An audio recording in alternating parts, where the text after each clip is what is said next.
Hello, hello, everyone. Welcome to another week of BlackLantic. This week, I am having a special girly round talk episode about colorism with none other than Lily Yang, Karen Farron, and Carlin. How are you all doing today? Good. Good. Perfect. So, for anyone who doesn't know, BlackLantic, you can find us on all social media platforms, TikTok, Twitter, Instagram, all of them. We're also now on Threads because we had to keep up with the times.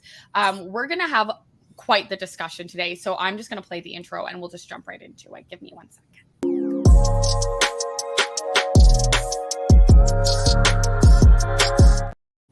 Also, I was like, I said everyone else's full name and I was like, why did I forget yours? How is everyone doing today? You're all good? Yes, we are. Amazing. Perfect. So, we did the preamble before we started recording, but for anyone who doesn't know and wants to go back and listen, not that long ago, I did a conversation around the light-skinned female perspective because that is who I am and how I identify with Alicia, Sandra, and Marla. It was a wonderful conversation. We talked about adultification, fetishization, our lived experiences from Toronto to New Brunswick to Alberta. We all, I think, have white moms and all ended up sort of in single parent households at one point, which added a lot to the conversation. And I think it's a conversation that needs to continue to be had. I do want to say, in a small amount of tea, that there are some other people that I asked to be a part of this conversation who actually felt that discussing colorism in this way continues to propagate more colorism as opposed to dismantling it, demystifying it, what other verbiage you'd like to use. I would like to think that in having these conversations, aware that my audience is primarily white allies or white people who are confused about the Black experience, I'm hoping to enlighten them and educate very kindly so that they understand that my experience is we are not monoliths. I do not know what any of the three of you have gone through. You three do not know what the three of you have gone through, and there will be similarities and there will be vast differences, but I am not trying to encourage any light-skinned people to hate on dark-skinned people, to hate on any other shades of melanin. I hope that we all come to an understanding that racism knows no bound. It knows all of the shades and colors, and that we've all gone through something different. But we're all here for the same thing, to better our own lived experiences and work together through sisterhood and Blackness and come together as a community. So I just wanted to give that little bit of a preamble before we get into the conversation. So I'm going to start working clockwise for my screen. So Lily, I will get you to just start off with a little bit of an intro about yourself and anything you want to share that is relevant to this conversation today. No pressure. None at all. None at all. Honestly, Hillary, I was honored to have this discussion because for those that don't know me, again, I'm Lily Youngie. I was born and raised in South Sudan. So at the age of 5, I lost my mother, and then I ended up in a refugee camp. And then in 2001, we were sponsored by a church to move here. And that was quite a culture shock, to say the least. And especially being somebody that was raised in a very small village with people that looked like me. My culture was really embedded in, community, and all I knew was everyone that looked like me. So not only was I just thrown into this new country where I met with all shades of color and all shades of brown, I was really taken back, and we'll definitely talk a bit more about that. But now I am a full-time digital content creator and also a fashion expert on Cityline. And my voice is all about embracing being a dark-skinned woman. And I advocate for dark-skinned women that look like me. I think that it's so important to have space in all rooms for us. And that is something that I will continue to advocate for until the day that I leave this earth, which won't be soon, honey. Better not That's who I am. Amazing. Thank you. Karen, would you like to go next? Okay, I'm Karen Anderson Farron, and was born in Jamaica, and left Jamaica to Edmonton, Alberta at the age of 10. So most of my schooling and young adult life was in Edmonton, Alberta, and started my career there too, in the educational system. and worked for a large university there, and then moved to Toronto, Ontario, and also worked at the university there. And I was always in the professional field with fundraising and development. And now I've followed my husband's dream. So we purchased a farm in New Brunswick, and we're living here. We have a farm and raising livestock. And we have 4 children. And our older daughter is a nurse, and 2 in university, and the younger one in school. Now, I have a vast view on colorism because not only do I come from a family that is of mixed race, in a sense. My grandmother's background was Jewish, and my grandfather was maroon. And living in Jamaica, didn't notice anything about racism, didn't even know the word racism, because I know my daughter, my youngest, is 12, and she knows the word racism, and she's known it for many years. But at 10, when I migrated, I never knew anything about racism until we migrated and to Canada. I heard the word and had it explained to me, and then started feeling it in different situations I was in. And to be honest, I have come to realize that it's different than what I thought it was, even moving here to New Brunswick. I grew up in Alberta, and where I was a noticeable minority in the 80s, but didn't feel the impact and the pressure that my children faced when we moved here. So I have a lot of, I guess I have a lot of opinions on this, and I really honestly didn't think it was something I would have to deal with on a daily basis, and never had to on a daily basis until I moved here. Wonderful. I mean, not wonderful that you have to deal with that, but a wonderful explanation of your bio. Yeah. If anyone is curious, looking back, we interviewed you and your husband before. I think it might be our most watched episode because you sent it to, I think, all of Jamaica, because hundreds of people went to our YouTube to watch. So if anyone wants to add to those numbers, that's our biggest episode is the one on Fair and Family Farms. Last and certainly not least, Carlin Purcell. Tell us a little bit more about you, which your resume, like I've been talking about you for I think the last 3 episodes. So please go and tell us everything that you do and have accomplished. Oh no, good things. I hope. No, it's such an honor to be here. I think when people ask me what I do, I always say I live to serve Black women. But my company, KDPM Consulting Group, we focus on looking at educating, especially Black folks around the white racial frame, cultural equity, ancestral wisdom and knowledge systems. Like when you talk about some of the people who said, I don't want to talk about it, perpetuates it. And that is a truth, right? On one hand. And at the same time, we need to have discussions to disrupt the inherited meanings. And I call it the many, cousins or byproducts of white supremacy and racism as a structure and as a process. So my company, again, that's really what we focus on. Myself, very similar to Lily and Karen. I learned I was Black when I moved here. I was born and raised in the Caribbean, in St. Lucia, the most beautiful island in the Caribbean. I mean, every island person will tell you the island is the most beautiful, and they are correct. St. Lucia, 238 square miles, 170,000 people, very small, but rich in terms of the people, the culture.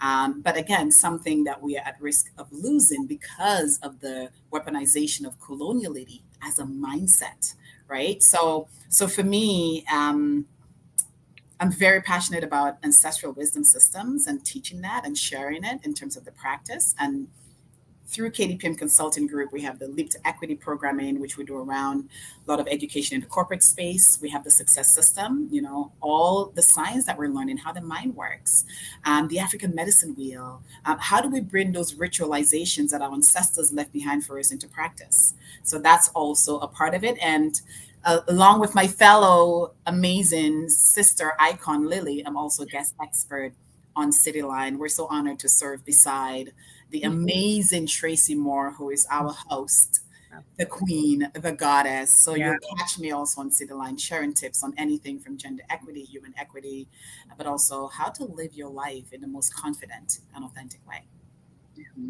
That's amazing. That's funny enough because I had met you several times before, and then I tweeted on, I think like Christmas Day, and a repeat of Cityline was on, and I was like, Carlin's on Cityline now, and now you and I have like see each other so frequently. So I'm honored to have friends who are on TV who I can text my parents about. It really boasts like my clout. So thank you guys so much for being such cool women. And we're so honored we get to know you, right? You're out there, you know. You're incredible. Thank you. I'm trying. Pursuing your purpose in the best way you know how. Thank you. Thank you. It's funny enough, though, Carlin, you said something that I was actually going to ask everyone because it's been a recurring theme on our show from anybody who has immigrated typically to the East Coast, where I tend to have our guests. Almost all of them have said, I did not know I was Black until I stepped foot in this country. And I find that so fascinating because I was called the N-word when I was 2, for anyone who does not know the story. And so like I was told, like quite early, that you are not the same as us. And I find that so fascinating how that mindset must be for people who have like grown up, you know, like Lily saying you came at like the age of 10. By 10, you must feel so much more affirmed in yourself than I did at 2. I did not know like the being that I was. And then to be told, like, to feel that way, I find that so fascinating. So it is completely a recurring theme that we've had with our guests. Carlin, though, I do want to start with you and something that, as I mentioned before, we had discussed on the phone because you had brought to me such an interesting perspective coming from St. Lucia, the fact that you feel that you would be considered more of a light-skinned person in your community back home. And I would love if you could talk more about that reality and what that's like, and then juxtaposing it to, from my perspective, growing up with a white mom, I would say that you are a dark-skinned woman in Canada, that, you know, the white community here would see you that way because they don't see shades, it seems. So please tell us more about like what that's like and how it was like moving here. Well, the first thing that I would say also is, for every conversation we have, I always invite folks to just take a look at the roots in terms of where is the conversation coming from, right? Because again, we have this inherited definition of Blackness that's coming from the white lens. This is not a true representation of who we are. So in the Caribbean, growing up, even, you know, in my 30s, I was still saying in my 30s that Christopher Columbus discovered St. Lucia. And we know that white men didn't discover anything, right? Mm-hmm. It was all, you know, it was all part of the colonization and the exploitation of people, resources, and land. So growing up in St. Lucia, and again, I didn't have the language for it in terms of colorism. So as much as, you know, I didn't fully understand my light skin privilege, I still went through, and again, I learned of the term of colorism. Colorism is not just about your skin color. And this is why I think it's important for us to have the discussion, because sometimes we keep the discussion as a certain conscious level that keeps us trapped in a cultural identity. You know how Toni Morrison, ancestor Toni Morrison, says that racism is a distraction? If we don't elevate the conversation, we'll still be talking about, oh, you know, and sometimes the conversation can come from a place of, I'm being penalized for the color of my skin. And then it's like your Blackness or the color or the range of color of our skin becomes almost weaponized in some way. So I'll say that at the time, even just repeating the story, that story was coming from still from the white racial frame and the inherited language around Blackness. So what I experienced in the Caribbean, what I learned later, that is also colorism, was really more on my hair, because my hair was quote unquote nappy. It was short. I didn't have quote unquote the good hair. So as much as I wasn't teased in terms of the skin color, one of the things that I learned that colorism, it's not just about your skin. It's also a skin color. It's about your phenotype. It's about your the type of the texture of your hair. It's also about your social status, right? And then I want to talk later on how that also informs how other cultural groups treat you as well. So for me, it was never around, you know, you're Black, you're light skin, or you're dark skin. Again, it was really more around the hair. I was teased because growing up, I was very skinny and I was very, you know, I was just very lanky. So I was called Olive a lot.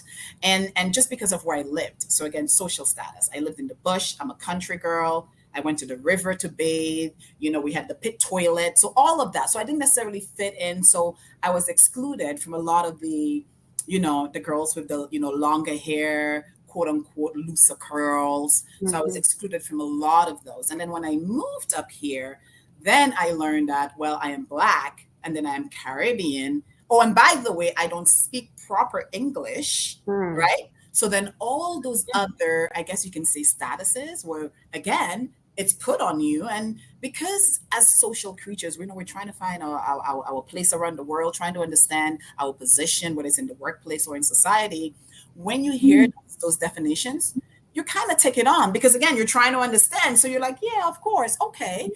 And being put in this category of Blackness, then it brought all those other, I guess you can say, isms with it. And then I started understanding that, oh, so your identity, right, is something that is used as a marker to determine not just your worth, but also your economic advantage in terms of your placement, whether it's in a job, whether or not you'll be hired, whether or not you'll be treated with respect. Then I really understood colorism in that sense. What a great definition for anyone who had any questions could listen to you define the world. In all honesty, that was wonderful. I'm curious, Karen, I'll go to you next because you said that you didn't expect to have so many opinions about this, but you've compared Alberta to New Brunswick to Jamaica. So tell us a little bit more about what your experience has been like and how colorism and that language it feels for you. Well, you have touched on so many points. About the cultural status, the hair texture, and the social status. Now, living in Jamaica, I grew up in a family that was considered pretty well-to-do. We had means. We were getting by. We were good. So in the community, we were revered as, one of the better families. And plus my grandmother could be mistakenly for a white woman. And to be honest, most of her family in that community were white. And she even married my grandfather, who was very dark and was looked down on. But I didn't know all of this until later on in life when I started looking back. So the treatment I got in Jamaica, even though I was one of her darkest grandchild, it still had to do with our social status, because Jamaica, to be on one of the things I've noticed too, it has a hierarchism there. Yeah. It doesn't, and I always say, and I've always said this, it doesn't matter how dark you are in Jamaica because money talks. So if you were lighter skin or white and you were poor, you were treated as a poor person. And if you're dark and you're rich, you're treated like a king. So it has a lot to do with that. So when I said I didn't even notice or knew anything about racism, I think it had a lot to do with the stability I felt growing up in Jamaica, in the family I was in, that security, and just didn't even pay attention to color. I had lighter skin cousin, darker skin cousin. It was a life of just living without even noticing the difference. Yes, we did notice the poor children, and, feel, empathy for them. But it's like you just knew your place also at the same time, unconsciously, you just knew it. So when I came to Canada and moved to Edmonton, Alberta, that's when it was a big culture shock for me.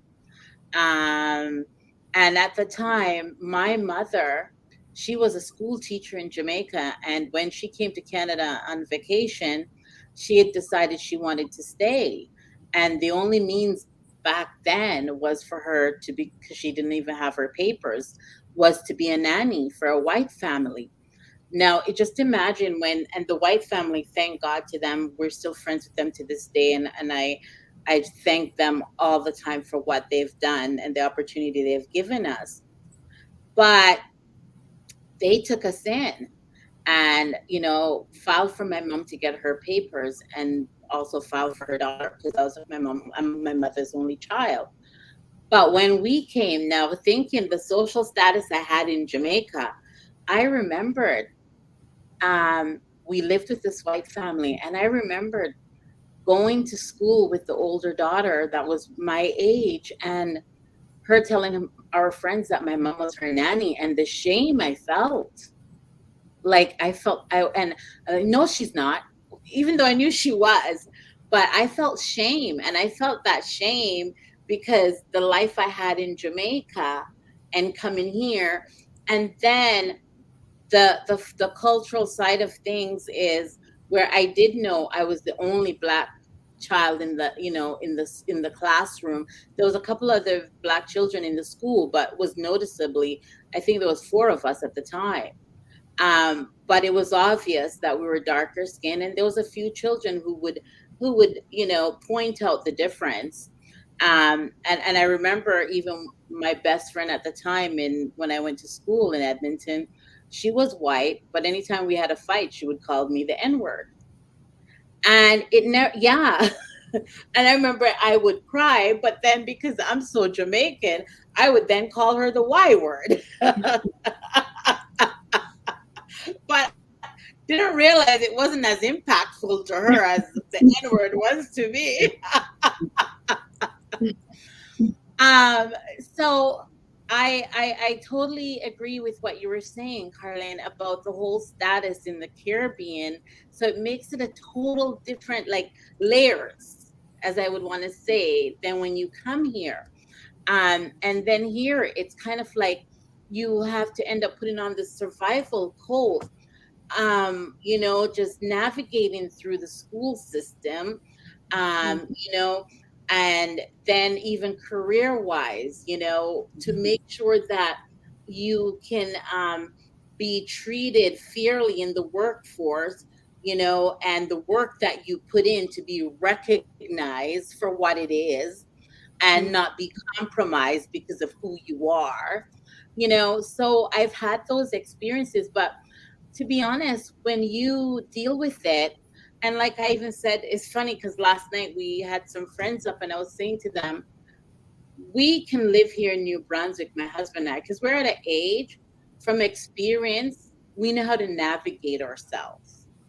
But what hurts is seeing our children and them coming from Ontario, and the diversity there was a security for them.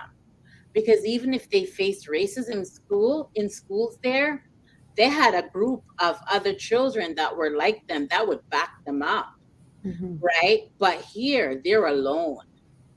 And so I've seen the impact it has on them, emotionally, and it hurts me to see them going through this. And my husband keeps saying, in this day and age, I can't believe it. There we go. Yeah. And I said, and considering, this is Canada, we're not known to be a racist country. We are, but we're not known for it. We're the nice racist. Yes, we're the nice racist. Nice. We're the polite one. We're the polite one. Yes. And so trying to instruct them and trying to be that supportive parent, trying to say the right things to armor them, to deal with this in the school. And I get tired, and I can't let them see that. I have to be strong for them. And there's many times when I said to them, you know what, you're right. Because sometimes they're like, Mom, you just don't understand. And I actually watched a lady talked about it the other day. Just even watching that lady, letting me know, people know what a struggle it is for children who are growing up in predominantly white areas, what a struggle it is for them. It's like a survival for them. That's when I realized that, you know what? I'm not going to let her stay in that group that I paid for her to be in it, when she's been in it for a year now and she's made no friends, and no one tries to, interact with her. And when they see her outside of the group, they pretend they don't know her. And, and I'm not going to let her participate in things anymore that she doesn't feel welcome. So I am taking so much, look at, and then again, with the whole colorism, I see it where, yes, even though white people will, they just see us all as black, they do sometimes, the lighter skin get a little pass.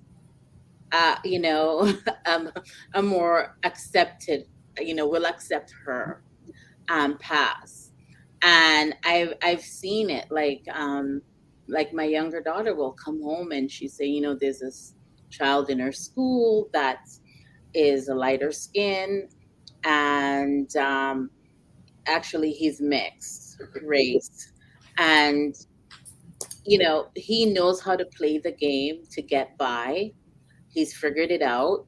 Where my children are coming with, again, from Toronto, where they know what is acceptable. And so they won't accept certain things. They just will not tolerate it. So they do get shoved aside. And I know that, you know, it's the things that we've instilled in them, but it's just the constant battle of, you know, weaponizing them and telling them what to say and telling them how to do it. You get tired too as a parent, you know, dealing with these things. There's so many things I could comment on. What I'll start with is that in the book, The Africa Anthology, edited by Greg Frankson, there's a poem by I believe, a mixed race poet who breaks down the shame in playing that game and how through school, relying on the half white card to not be beaten, to not like to pretend he didn't have stinky food, to make the jokes about it, which is what I did, and to get by in that way. And it I obviously very much resonated with it, and I do feel that shame often. But that's why I'd like to think I'm doing reparations by hosting this conversation. But it is such a weird and difficult battle, especially being able to speak to the truth of like New Brunswick, because I was one of 5 Black kids in my high school, and I wasn't even dark skinned and was just able to get by relying on, well, you all know my white mom and my Black dad isn't around, so really I'm just like you, and let me chemically straighten my hair so I can look more like you. I pretend I'm white, my name is Hillary, it's not Zainab, which is what my dad wanted, etc., etc., etc., and propagating all of that. So I fully resonate with at least that reality, and I can't imagine what your kids are going through knowing the area that they live in. And I feel for that, especially considering being the person on call for the white high schools I went to. And I'm like, I'm in another province. Why are you calling me? Why don't we have, you know, Black ambassadors and liaisons in the schools in New Brunswick that can help these kids on site? Because a Zoom call is not enough to help people get through racism on the daily. Rant over about New Brunswick. Lily, tell us more about your experience in terms of colorism. What's it like in South Sudan, and then of course moving here, because I know what church you mentioned. It happens to be in my neighborhood, and I can't imagine. I walk through this neighborhood and I'm like, how did she deal with this? So please tell us more. Yeah, I think that I guess where we could start off, it would be, there's a lot of things that I think I intentionally try to forget. Trauma response, right? A lot of the times, especially when you're younger, you know, it's hard to work through a lot of the things that you may have seen or a lot of the things that you may have gone through. But growing up, I had the most incredible, for the time that I did have my mother, I had the most, you know, incredible childhood. What I can remember from it, I was a village girl, right? Everybody was it was a close-knit community. My mother was an advocate for allowing women to be heard and be seen, especially growing up as a South Sudanese woman. You know, most of them stayed home. They took care of the home and all of that. And my mom was the complete opposite. She rode a bike, a motorcycle. So she was just a really fun individual. And I think a lot of those things for the time that I had her were embedded into me without me even realizing it. And growing up, everybody looked like me. So good. Everyone was South Sudanese. I don't think I never laid eyes on a white person before. I didn't even know they existed outside of my village. So it was really a huge culture shock moving here. The first time I think I actually had encountered a white person was when we finally moved into the refugee camp, and that was before we were sponsored here. So I was like, whoa. I was like, what is this, right? I didn't know like this even existed. I didn't even know other people even existed outside of just South Sudan. That's all I knew. I just knew a South Sudanese person. That was it. So when I moved here, wow, it was a reality check. It was scary. I was instantly targeted because I was so different. I was so different. My melanin is the darkest in the room. I don't remember any time I've ever walked into a room where somebody looked like me, unless I see another South Sudanese person.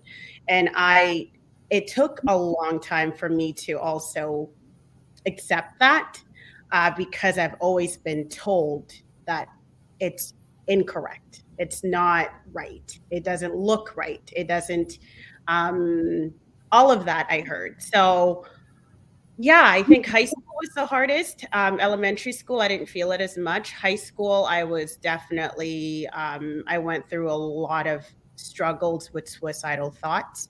A lot of the bullying were from people that were a bit more on the lighter side of shade of brown, which to me, I was a bit surprised because I thought these were the people that I was supposed to sit with. So a lot of it was feeling like I just don't belong here. Not only am I in a new country, I wasn't even focused on the white people. I was more focused on, oh my God, there's other people that actually resonate with me. Like people that I didn't know there were Black people out here besides South Sudan. So that's where my joy was coming from. But then being told, nah, we don't know you like that. You can't sit here, was a shocker. So that was my little, that was how things were for me. And that was, I moved right to Scarborough. And for those that don't know Scarborough is very multicultural. There's a lot of all dynamics. And I thought that's where I would probably feel a lot more accepted. Obviously, it wasn't by choice that we were moved there, but I thought I would fit in a bit more, but I was met with the complete opposite. So. Wow. Thank you so much for sharing that. I should have pre-thanked all of you for digging up all of the traumas that are going to come up, because none of our lived experiences are easy for all of the different reasons, but thank you so much for sharing that. I want to ask a question that might not genuinely have an answer before I pivot into more, I'm thinking of like colorism in the workplace and all of our different avenues, but something that really struck me in my conversation that I referenced before in terms of like the light skin perspective was that if I remember correctly, we all had light-skinned moms specifically. And there was a lot of conversation around that like matriarch angle, and how I believe it was Marla who said that sometimes she walks into places with the confidence of a Karen when she knows she is not perceived that way. And there was this weird feeling of almost entitlement that she feels must come from this white perspective. Now, I also feel that I would feel much more secure in my Blackness, having grown up in a white community, had I had a Black mom to back me up, as opposed to, and I'm so sorry to any family listening, no one, because my dad was not that much around until later. And so I'm curious for all of you who had time with your moms and your Black families for as long as you did, because it all ranges. I wonder if there's a way to reflect on how you think that bolstered your affirmations as Black women, because I perceive you all as such strong Black women in that strength. And I know that that's probably varied in terms of how you got there. And Carlin, I'll start with you, because strong Black woman, you come up almost number one for me. But I'm just curious how you think that like that could have, how that's different, I think, between you and I and you and everyone else in this conversation. So much to say. You see why I say we have to have a part two, because like there's just so, first of all, Lily, it was so great to hear about your mom. She Thank sounded you. like she was a wonderful person, and she sounds like she's even a more amazing ancestor looking over you. And thanks again, Karen, for sharing your story. And this is why, and even just hearing Karen, with your kids and what's happening, is that one of the things I'd like to say is that we have to remember that we have all, including our moms, and all the other matriarchs in our lives, we've all been socialized in the white racial frame. We have all been conditioned and taught to speak and see ourselves from the white racial frame, from the stereotype of Black identity. What I find missing from the conversation, especially of colorism, it needs to be elevated. That's a whole other conversation. But what I'll say is that for the conversation, we also need to bring in the conversation of our inherited identity coming from our cultural inheritance, from our ancestors, from the elements of life and creation, which is the African medicine wheel, et cetera, et cetera. So because to me, what I learned from my mom learned from her grandmother. I did my DNA, which I traced my roots back to West Africa, from Benin, Togo, Nigeria, Ghana. There's also some European in there. And my grandmother, from what I know, my grandmother is very light skinned. And I know that on my grandmother's side, she might be a byproduct of it. I'm not 100% sure. We still don't know because, again, as you know, our history is lost. We can't trace our ancestry because, the colonizers, they documented their genocide as well because they forced us to take on their names, right? So what I learned from my mom, there was a lot that I had to unlearn, right? My mom did, the best she can. Even like sometimes she slips up now and then because my sides are shaved, my hair is natural. Even when I cut my hair and I have it like really short, she's like, oh, she still goes back with the fear that I will not get hired. People will not like me. I will not succeed because I have short, like hair, right? So even that, I have to constantly either set a boundary or remind her. And I had to relearn about myself. Like, so the strong Black woman you're seeing here today, she's created, she's made. I date her every morning. And I do that by unlearning and by celebrating the unlearning, because we don't talk enough about the celebrating the unlearning. And what I would like to also say is that I also got to meet her from the experiences. So when I talk about colorism, I'd love to see us talk about colorism similar to how we do racism, not on the individual level, but again, how does it affect social status, how we're treated by others? Because when you look at the history of colorism, especially in the Caribbean, indentured laborers were brought after, right? And they were paid more. But also what that created was the hierarchy between the field slaves and the house slaves, right? That hierarchy is still embedded in our social identities today. Like a lot of my colorisms in the adult space, again, which also helped me become the strong Black woman, I've had some very terrible experiences with South Asian women. There is that, and all women like me doing the work, some in the space, some not, right? And I have had very distinct experiences where I was put in my place because they are better than me. Like, who do I think I am? I'm Black, right? Period. So for them, it's not even about the light skin, or they're just like, you're Black. I'm better than you, right? So that princess syndrome, right? So we see colorism as a social structure being embedded in our relationships as individuals, as groups. And I'm going back to your point, Lily, I always smile, right? Because we're like, oh, she's another Black, or she's an East Asian, or she's a South Asian. We gotta be, because we're fighting for the same liberation of all people, right? And sadly, you again reminded of the fact that we have all been socialized on that concept. So even for me, I try to give people grace. Not if you're blatantly racist, I have a very strong boundary, right? But I try to give people grace. And I know I tried to answer your question. The strong Black woman, she's created. And she comes from all those different streams. Yes, from my mom. Yes, from society. Yes, from what I'm learning from my ancestors. And then what I am deciding that I would like to be. Because let me tell you, and I think you all know this, but I'm going to say it anyways, there is no swag like Black swag. Ooh! Every time. Just end the podcast.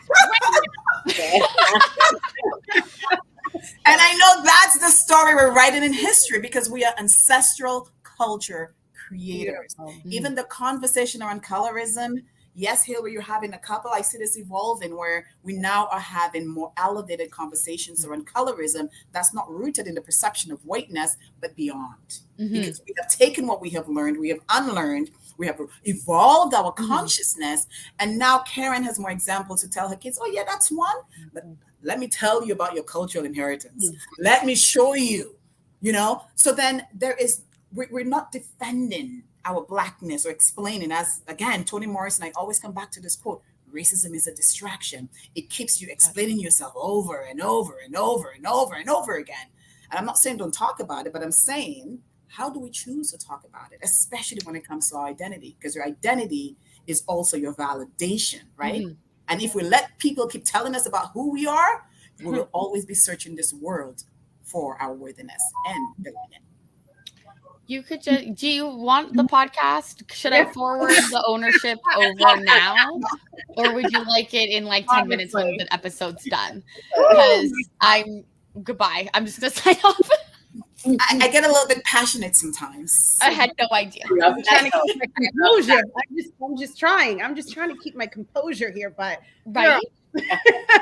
Sometimes I'll say like one smart thing, and my friend who Lily and Carlin, Ivor Pinder, will be like, "Oh, you came today with the Carlin quotes," because I'll say one wise sentence, and he's like, "What would Carlin say?" Like, you're my inner. What would Jesus do? Oh my God! It's like, what would Carlin say right now? Are you thinking with your inner grace? And I'm like, Ivor, chill. But it's true. You drop some truth bombs all the time. And I love that. I love the truth. I love to be able to face on. Yes. And Karen, please continue in terms of your strong, female Black identity in terms of, being raised in that community and that culture. How do you think it could have shifted or been different? And also answer to free-form conversation to anything that Carlin said as well. Well, please. Carlin has given me homework. She does do that. I have, because my children will say, "Mom, you're a strong Black woman. You're so strong," and they even call me, "You're a Black Karen."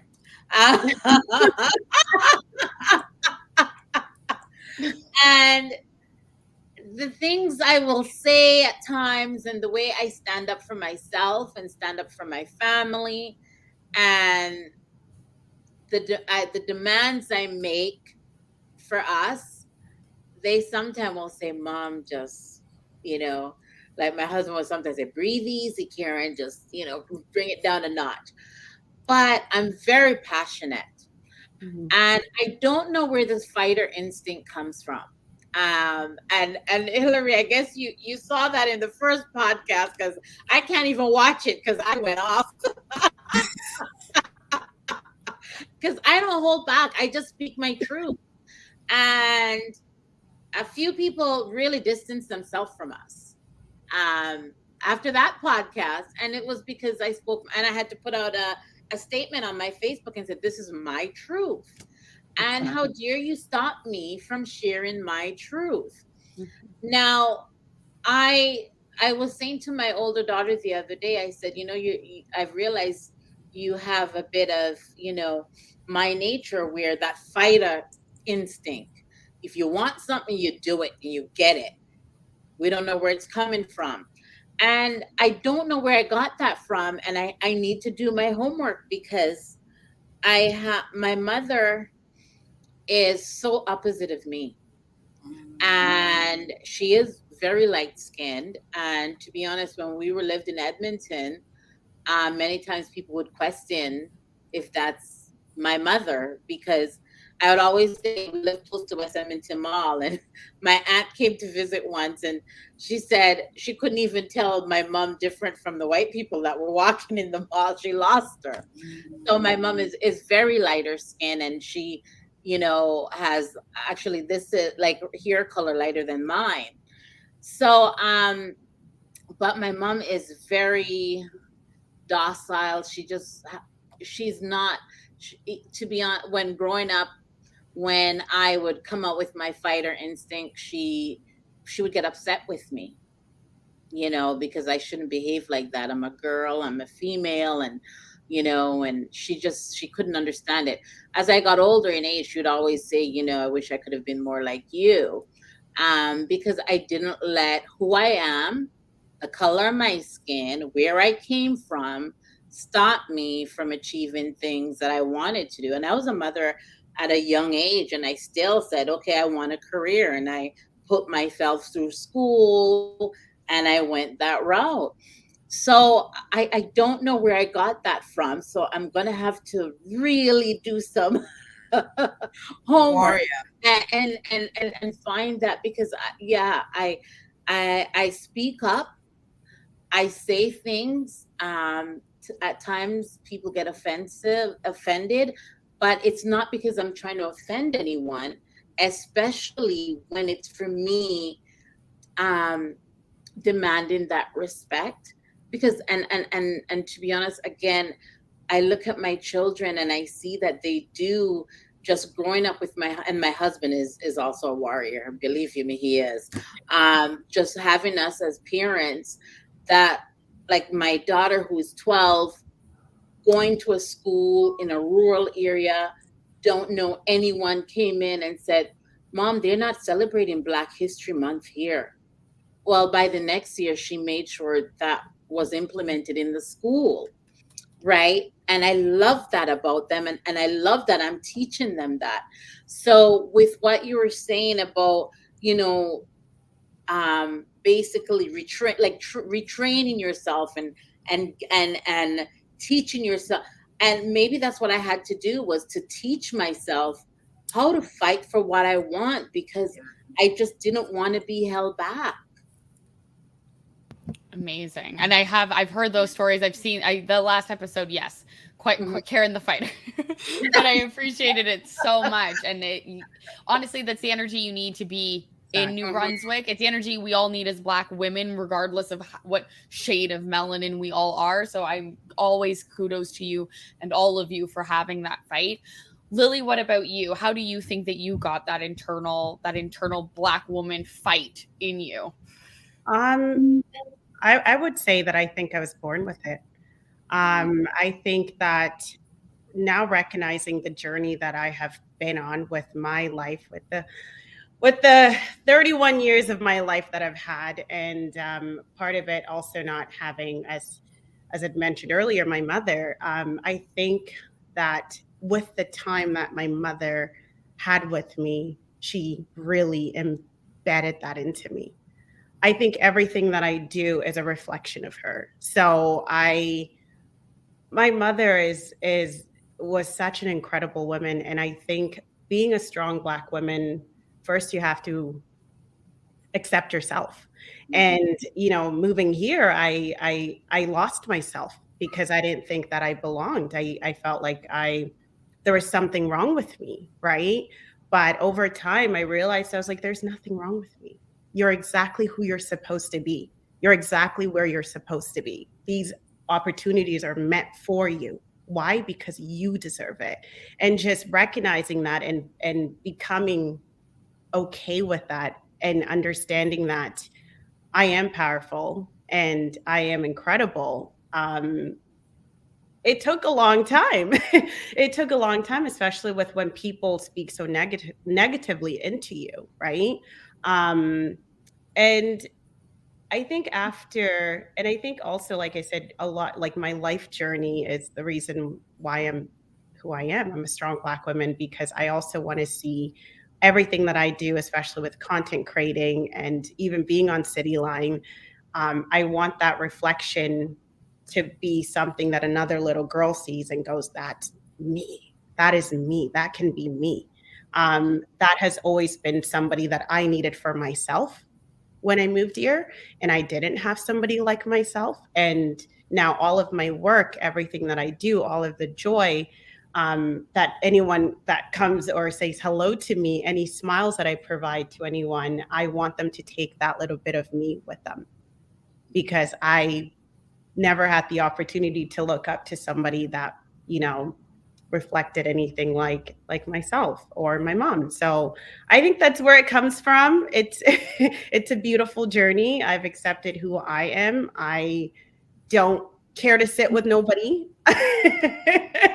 As you know, I don't care to sit with nobody, and it's not because I don't want to sit with somebody. I'm okay with who I am, and I think that when you become okay with who you are, regardless of your past, other people will accept it, and that's just where I am now. Cute Beyonce church girl. I was born free. Don't talk to Lily about Beyonce. I have tea about that for after the show. We don't have enough time right now, but anyway. I'm cognizant of the amount of time, and everyone was right. We are going to have to do another part 2. I think that the best way to end this part 1 episode would be with some preaching from Carlin around how do we actually elevate this conversation, because I understand that from I'll take a minute to say I feel very blessed in the fact that, unfortunately, due to colorism, I sometimes feel that mixed race people are deemed more approachable and more easily understood because we have something in common with the colonizers who are bombarding us for the education. And that is why I am bringing forward this episode. And I think to anyone listening who wants to understand sort of what you're saying in terms of the rich history that it comes from, but elevating it from, it's not about the individual perspective, but how is colorism part of white supremacy? How is it part of these systems? I know that you are so rich in knowledge about corporations, C-suite, DEI education, and how it goes so much more beyond, but is ingrained in our lived truth. But it is all of these little things and corporations and companies that are upholding these standards. So for the last, until you want to stop talking, I would love if you could just impart on anyone listening, how do we go beyond I'm this shade and I'm living this way to a bigger lens, a macro versus the micro? Yeah, I mean, yeah, well, in part 2, we'll dive in, but I think we have to take the conversation and move it away from skin color. And like I said, look at the full definition of colorism and going beyond colorism and actually learning, whether you're a Black person who's relearning your history, because that's part of I think that's part of our healing. Culture is healing. Learning about your culture from your ancestral truth and wisdom is healing. And if you happen to be a white person, and if you don't understand the whiteness, the proximity to whiteness, start doing some Googling and start bringing your friends together and having conversations. So again, I'm reminded of the danger of a single story. Don't learn about colorism only from the colonization or the coloniality of our people, right? That's actually, to me, that's like baking in more racial trauma because you're keeping the story just here. So widen it and look at it from a cultural identity perspective. What did you inherit about your culture? And that's a lot of the work we do. The Equity Institute, we look at cultural equity from how are our people relearning, understanding the history from our lens, not from the white lens. So that's one thing. So I would say take the episode, watch it with a couple of friends, Google some of the things you don't understand, learn about, Black history from Black folks who are doing the work from an ancestral wisdom lens, not from a white racial frame lens, not from a white stereotype lens. So who you learn with and from also matters as well. Yeah. And again, if we go beyond the color, then we start having much richer conversation to how do we build more bridges? And I love Julie Black's bridge, framework, where she talks about, building a bridge, and we can all be a bridge with and for each other. So for me, if we go beyond colorism, then I'm like, yeah, Lily, what are you working on that we can amplify?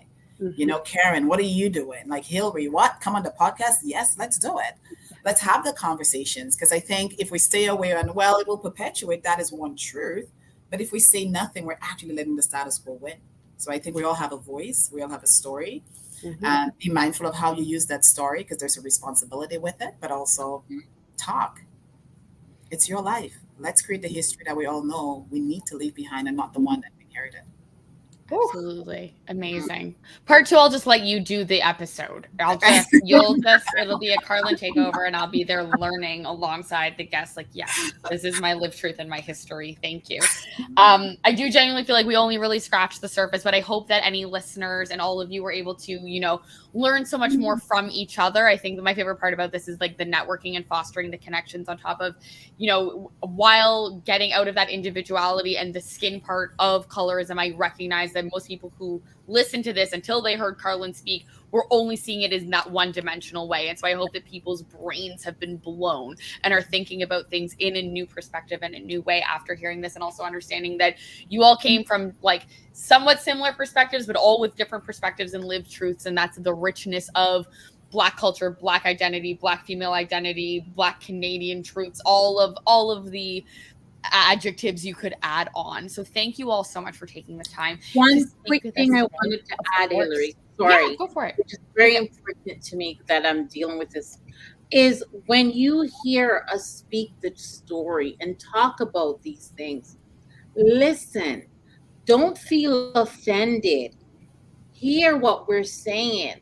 Because I find sometimes we even withhold our stories because many people don't want to hear it. And it's because it's the uncomfortable truth that we need to talk about. And once we keep talking about it in a comfortable setting, it won't be uncomfortable anymore. Yeah. And that's the other thing, is for us to talk about this, you have to want to hear and listen. And there's nothing uncomfortable with me telling my truth. So you shouldn't be uncomfortable hearing it.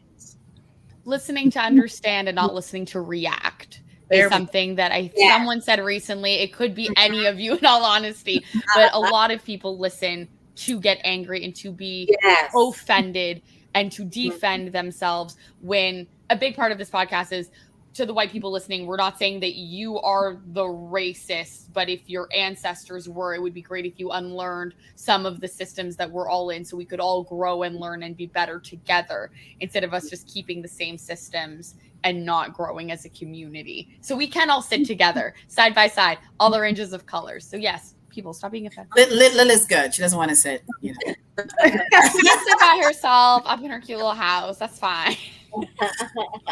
No, she's great in her circle, right, Lily? Pardon? You're choosing who you want to be at your table. I think that's what I read from exactly. I'm choosing to be who I want to be at my table, and everyone is accepted if they would like to be a part of my table. I love that. So in the final 3 minutes, we'll go around. Carlin, just anything you want to plug. I know that you've got that research document that's been coming out, your social. So anything you quickly want to plug. The KDPM Equity Institute will be launching soon, so stay tuned for that. And also, this is where we'll have a lot of the training around ancestral wisdom, the African medicine wheel, the Hermetic principles, the Mahat principles. Like, what are some of the wisdom systems we need to relearn? So stay tuned for that. It's coming soon. Amazing. Lily, if anyone wants to find you, where can they find you? Yes, you can find me at all of my socials is under Lily Youngie, and we will also be launching a very exciting thing. However, I cannot say as of yet, but I'm looking forward to sharing this with you. I'm just so excited for it. I'm a big supporter. I'm already very excited. Karen, if anyone wants to learn about the farm and all the fun happenings over there, where would they go? Do you ship to Ontario? No, not yet. But I tell you, I wish I did, because we have so many people who are interested and who actually will come here just to buy our goods. We are Farron Family Farms, 100% grass-fed. Our goat meat, our beef, our pork, our lamb, tender, juicy, delicious. And we're also bringing cultural food. So we're introducing cultural food to our locals, and we are so proud to do it. We had a shop opening 3 weeks ago, and locals here was amazed with our sugar cane, our June plums. My husband brought all of these in, and so we are bringing culture to New Brunswick. And someone has to. Yeah. Thank you. You're doing God's work. All I want to say is that I can't wait for the live podcast on the farm and the meeting that will go down later. I know. I right, know. Lily? Yes, Karen, we're inviting ourselves. Yes. I'm booking the flight. You're all welcome. I've been saying it to Hillary, like, come on to the farm. Live podcast. Yes. I might have time this weekend. You might be meeting me sooner than you think. Anyway, thank you all so much. I'm going to play the video, and here we go. Wait, I'm clicking the wrong button. Look at me ruining everything right at the end. Whoa.